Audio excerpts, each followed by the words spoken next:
En este video vamos a ver el método de mezcla natural para ordenar elementos que se encuentran dentro de un archivo. Al igual que el algoritmo de mezcla directa, vamos a ocupar pues, el archivo con todos sus elementos desordenados. Ocupamos entonces también dos archivos auxiliares vacíos que vamos a utilizar para hacer la mezcla de los elementos originales y poderlos ordenar. Al igual que en el algoritmo de mezcla directa, vamos a hacer una serie de pasadas y en cada una de esas pasadas vamos a ir creando en grupos que se van a ir añadiendo a los archivos auxiliares. La diferencia radica en que en el algoritmo de mezcla directa hacíamos grupos fijos. En una primera pasada hacíamos grupos de un solo elemento, en la segunda pasada grupos de dos elementos, tercera pasada grupos de cuatro elementos y así aumentando al doble el número de elementos que tenía un grupo conforme iba empezando cada una de estas pasadas. Aquí en el algoritmo de mezcla natural vamos a hacer grupos, pero estos grupos van a estar definidos por el número de elementos que ya se encuentran ordenados dentro del archivo original, partiendo del primer elemento. Por ejemplo, en nuestra primera pasada tomaríamos todos los elementos desde el inicio que se encuentran ya ordenados. Por ejemplo, aquí tenemos este grupo de elementos que ya está ordenado, partiendo desde el 3 hasta el 31, entonces eso tomaríamos como nuestro primer grupo y lo colocamos en el archivo auxiliar número 1. Después, partiendo del 11, vamos a buscar también todos los elementos que ya se encuentren ordenados. En este caso, pues nada más sería el 11, porque ya el siguiente elemento, que es el 2, ya no estaría ordenado de forma ascendente con respecto al 11. Entonces, en este caso, este sería un solo grupo. Continuamos del 2 hacia adelante, todos los elementos del 2 hacia adelante que estén ordenados sería hasta el 19, porque aquí ya el 1 eh, ya no está ordenado con respecto a los otros tres elementos. Entonces sería otro grupo, este 2, 17, 19, se coloca en el auxiliar 1. De nuevo busco a partir del 1 elementos que estén ordenados, que sería del 1 hasta el 6. Los coloco como el segundo grupo del auxiliar 2 y estos tres últimos elementos también están ordenados, entonces los voy a colocar como un grupo, tercer grupo del auxiliar número 1. Y al igual que lo hacía, como lo hacía en la mezcla directa, voy a comparar los elementos del primer grupo del auxiliar 1 con los elementos del primer grupo del auxiliar 2, que en este caso tiene pues un solo elemento.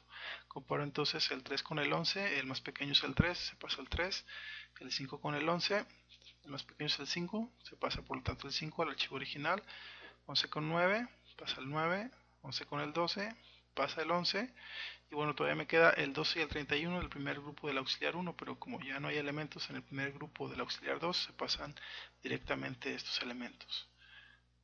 Ahora comparo los elementos del segundo grupo del auxiliar 1 con los elementos del segundo grupo del auxiliar 2, el 1 con el 2, el más pequeño es el 1, pasa el 1 al original, el 2 con el 6, pasa el 2 al original, el 6 con el 17, pasa el 6 al archivo original, y todavía me quedan dos elementos del auxiliar 1 del segundo grupo, ya no tengo con qué compararlos, entonces los paso directamente.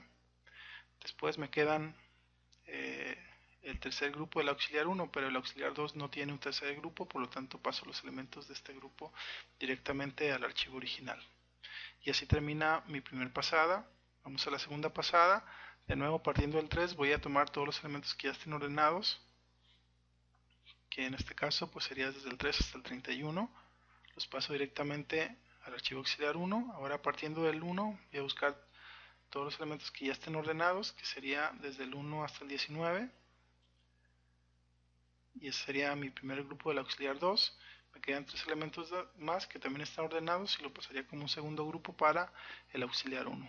De nuevo hago la comparación entre los elementos del primer grupo del archivo auxiliar 1 con los elementos del primer grupo del archivo auxiliar 2. Sería el 3 con el 1, pasa el 1, el 3 con el 2, pasa el 2, el 3 con el 6, el más chico es el 3, entonces pasa el 3, el 5 con el 6, el más chico es el 5, pasa el 5, 9 con 6, pasaría el 6, 9 con 17 pasa el 9, 11 con 17 pasa el 11, 12 con 17 pasa el 12 al ser más pequeño, 17 con el 31, el más chico es el 17, por lo tanto pasa el 17, 19 es menor que 31, sí, entonces pasa el 19, me queda todavía el 31 como uno de los elementos del primer grupo del auxiliar 1, pero como ya no hay más elementos del primer grupo del auxiliar 2, entonces lo paso directamente. Aquí tengo en el auxiliar 1 un segundo grupo, pero no hay un segundo grupo en el auxiliar 2, por lo tanto paso los elementos directamente al archivo original. y de esta forma termina mi segunda pasada. Vamos a la tercera pasada. De nuevo, partiendo del primer elemento, tomo todos los elementos que ya están ordenados dentro del archivo original, que sería desde el 1 hasta el 31, y lo paso como el primer grupo del auxiliar 1. Después, a partir del 4, tomo todos los elementos que estén ordenados, que son los 3 que quedan, y lo paso como el primer grupo del auxiliar 2. Comparamos los elementos del primer grupo y único del auxiliar 1 con el primer grupo y único del auxiliar 2. Sería 1 con 4. El 1 es menor, entonces es menor que 4, así es, entonces pasa el 2. 3 es menor que 4, así es, entonces pasa el 3. 5 con 4, el más pequeño es el 4, entonces pasa el 4. 5 con 7, el más pequeño es el 5, pasa el 5. Y bueno, sucesivamente hacemos las comparaciones, vamos pasando el elemento que es más pequeño. Y bueno, en este caso ya terminé con todos los elementos del auxiliar 1, por lo tanto todos los elementos del auxiliar 2 ya se acabaron, ya no tengo con qué compararlos, entonces todos los elementos del auxiliar 1 pasan directamente al archivo original, y como podemos ver, pues el archivo ya está totalmente ordenado después de la tercera pasada. Entonces es así como eh, funciona el algoritmo o el método de mezcla natural para ordenar archivos. Espero que haya sido clara la explicación.